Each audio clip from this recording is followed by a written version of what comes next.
אז שהתחלתי לטפל בפיגמנטציה, הפסקתי לעשות שפם. אין קשר לבונה, תעשי שפם. בשלישי, להבהיר את הדבר הזה. ויפה שעה אחת קודם. לפעמים אני מרגישה שהטיפול זה כאילו כמו זוגיות, לאן עוד אפשר להגיע? יש, תסתכלי על השפם. אני כל סטורי, אני מסתכלת ואני אומרת, איפה זה? איפה זה? מה, היא מסתירה את זה? מה, היא התאפרה? אבל יש טיפה. את מאפרת את זה אבל? לירה שאני מאפרת את זה, ואני אאפר את זה. לא תתאפר. אני לא יודעת. באמת.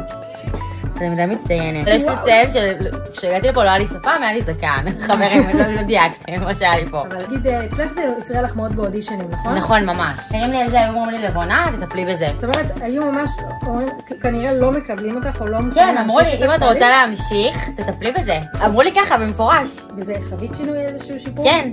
הם פחות מהירים או... לא, כבר לא מהירים לי. לא מהירים. לא מהירים לי. מבחינתי, אימא'לה, זה מבחינתי הדברים הקטנים. הדברים שאותי משמחים. על הטיפול הבא.